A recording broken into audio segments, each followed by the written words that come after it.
So, you say you're from the future and an evolutionary descendant of humans. You also say you're a different species. So, which one is it? Are you a descendant of humans or not?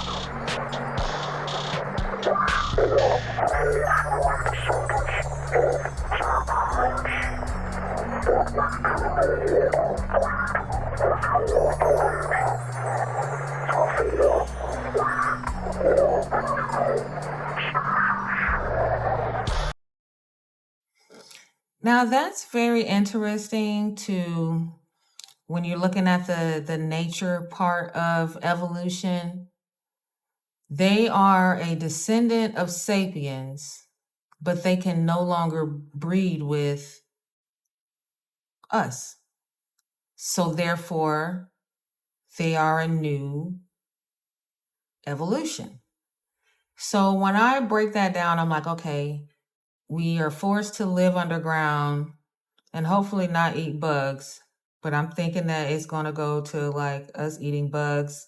Um, but we're forced to go underground and find a way to survive this fallout from all of this radioactivity from this nuclear war that's killed the majority of people on the planet. And I can only imagine now, again, I'm sure this is going to take hundreds, if not thousands of years. Hundreds is like, okay, a generation. I don't know if we'll still be able to live as long as we usually live, living underground for the most part. But if we are living underground and we continue to procreate, have children, nature is going to adapt to the conditions of life to ensure that this new life that's passing through will be more adapted to the conditions. And how does your body know that? I don't know. I feel like they did say something about like our DNA is going to be a little bit manipulated by the radiation. So that could be a cause. But also just the fact that, okay, we're no longer getting sunlight. So that is going to cause other deficiencies. And, you know, being above ground, you have all this space, and maybe it's the sun and the moon and the air quality, whatever it is that allows us to look the way that we look right now. But say you're underground for 100, 200, 300, 400 years. Now, this is generation after generation. They're being born underground, no sunlight. Would their eyes need to be bigger? Probably. Would the mechanism of the eye need to change? Because now the type of light that used to hit the retina and give you the picture back it's not, you're not getting that input anymore. So now you're going to need to adapt to a different type of non-lighting and environment. So I can see that over hundreds and hundreds of thousands of probably thousands of years, and I don't know, I would say maybe like 800 years, we're going to end up with the big eyes. But he got the big head too. So now it's got to squeeze through because, okay, I might be getting a little bit too graphic now. All right. Then how do you English? Answer me. If you don't answer, I'll administer another round of scopolamine. Do you understand?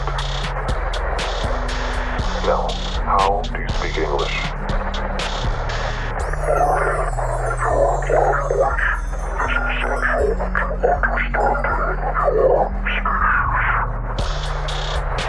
So you just picked up English, just like that. Because you're so smart, right?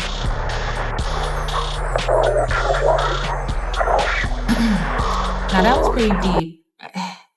I want y'all, when we come back to him, to look at the indentions in his skull.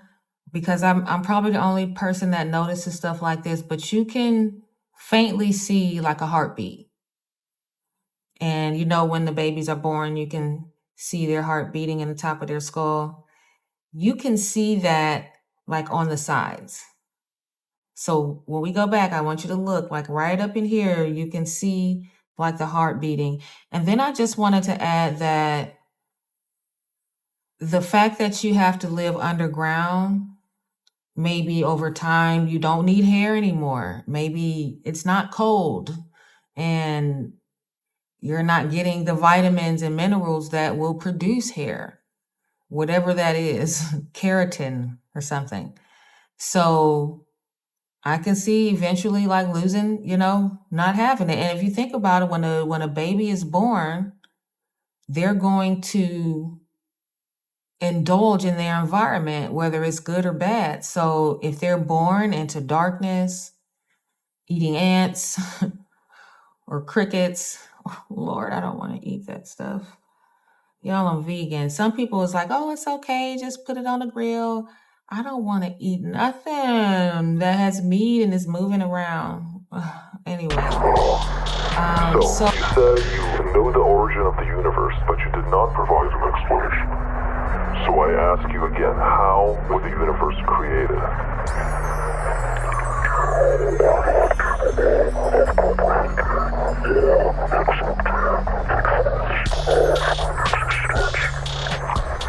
Answer the question.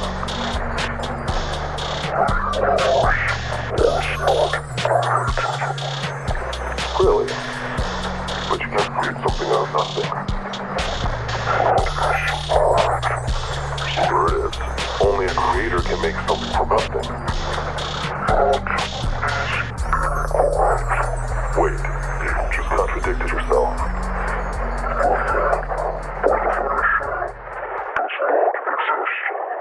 So,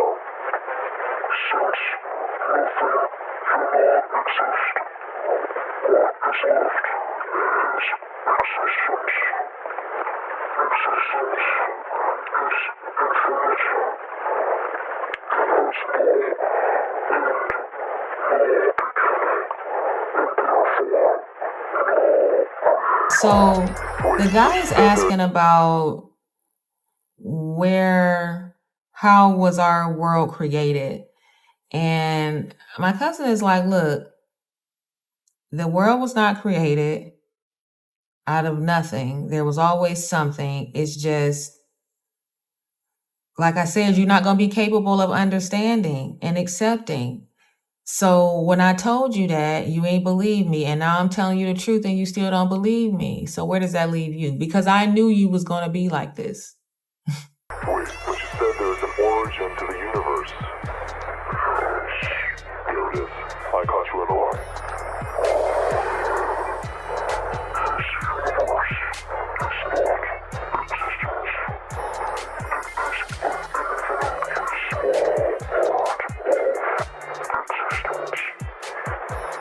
Right, so now you're talking nonsense.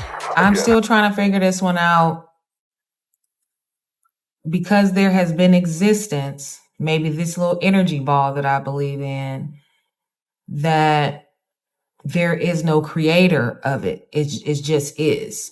What people say about God in this dispensation that I'm living in,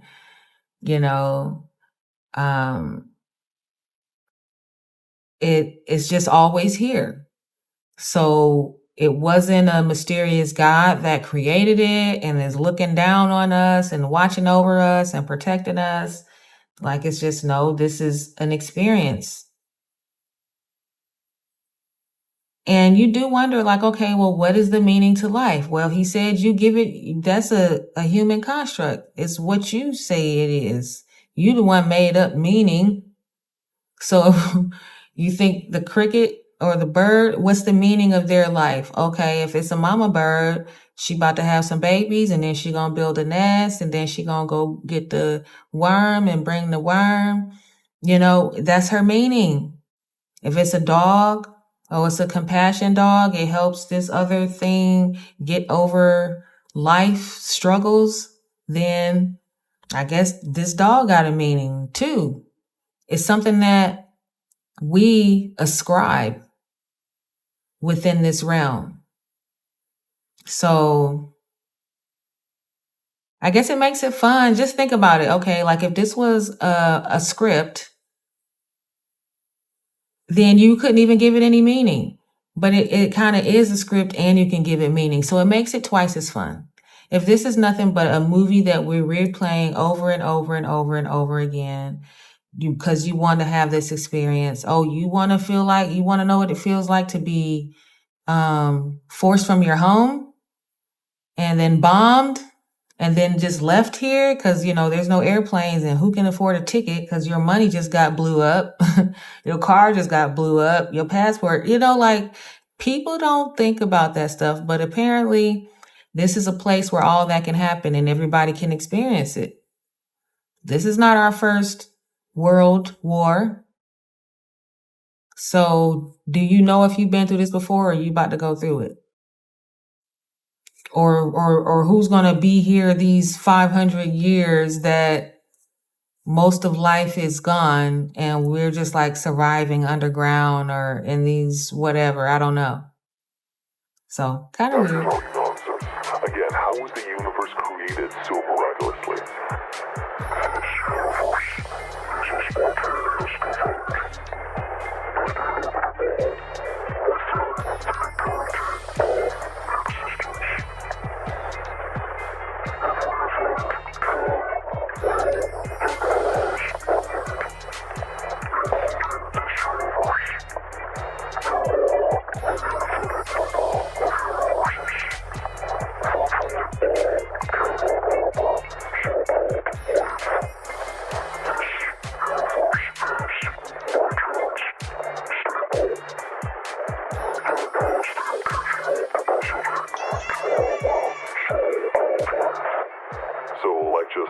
Now, this part is very intriguing for me. Multiple universes. I think he said there's like infinite, right? But not all universes can harbor so-called life. And fortunately for us, being a part of this script, we're able to come here and experience, I feel like, different points throughout Earth cycle, if that makes any sense. Like, I don't know how to explain it, but in this universe, notice he says occasionally can harbor so-called life. So life as we know it, okay, if you say no human beings are here, is there still life here? Yeah, probably, because there's life in the water, there's little tadpoles, there's rats, and roaches, they can survive anything. I think they've been here forever. So those are our cousins too. I'm sure we somehow is related. But yeah, he's basically saying like this is just a random situation and it's weird, but this is the way it is. And if you're not going to understand it, which I know you're not, which is why I said you're not capable of understanding or accepting, they're just going to prove that they really don't get it. And it is hard to explain and understand, but he's doing his best. Cuz is doing his best.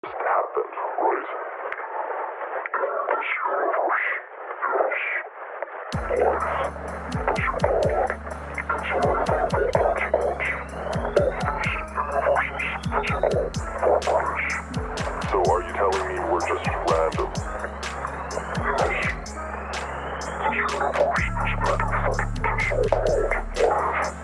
How so?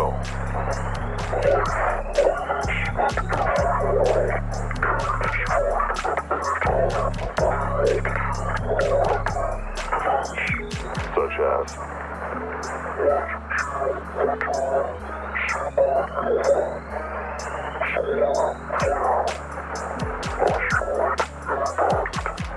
So the universe doesn't care if we live or die. And that's the bottom line. The Stone Cold says so. So the universe itself could care less. So if that's the case, then where is this loving God? That is the part for me. Where is the loving God? If the universe could care less, then how could God care? Because the universe is huge and apparently very expansive, and multiple universes exist, infinite universes exist. So we're just on this like random rock, what, third rock in the sky or whatever. And at any time, we can have a solar flare that destroys life, an asteroid, apparently nuclear war. There's so many different events, and this world is so volatile. But for one of those weird beliefs I have, we chose to be here at certain points, whether it's the point ushering in something else, it's the point right before the war, it's the point 50 years before the war. Like, apparently we chose to be here and experience this at this time. I don't believe that for a second. We're more than just random.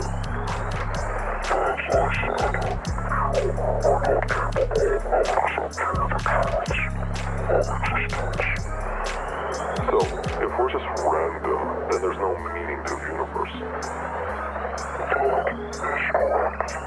So if there's no meaning in the universe, then what's the point of living? You just contradicted yourself again.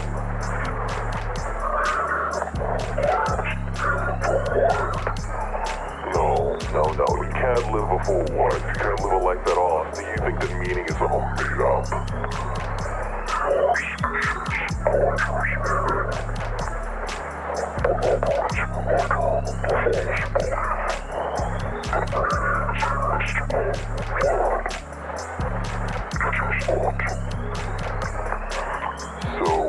Well, there it is. That's the part. That's the part right there. So it's okay, and maybe it's even useful as a human, just like any other life species, to conjure up a meaning for your life and then say, okay, well, this makes me feel good. This makes other people feel good. I feel like this is what I'm supposed to do. I feel comfortable. I feel like I'm in my flow. I know what that feels like, because there's certain things that I can do where I'm in my flow. And then there's certain things that I'm kind of like forced to do because I need money to flow. And those don't always coexist. So when cousin says, look, you make this up in your own mind. Now the universe could care less. If an asteroid about to hit, hey, it's gonna get hit. So that was you and your meaning. I hope you did good while you was in it, So I feel that. I feel that. Where we take this a step too far is saying that God gave me the meaning. God has a plan for my life. This outside energy, mystical, whatever you want to call it, made me in his image, and I'm supposed to be, a doctor at the biggest general hospital. Like, I don't know what the thought pattern is, but some people still believe that. And I feel like this is where, because we're still stuck in this is why these series are so important, like, because he touches on so many things. I'm saying I'm not sure if it's a female or not, or if I don't know what. I can't see below the chest area, so I don't know what's happening, but it sounds like a guy, so I'm gonna say just cuz. All right. So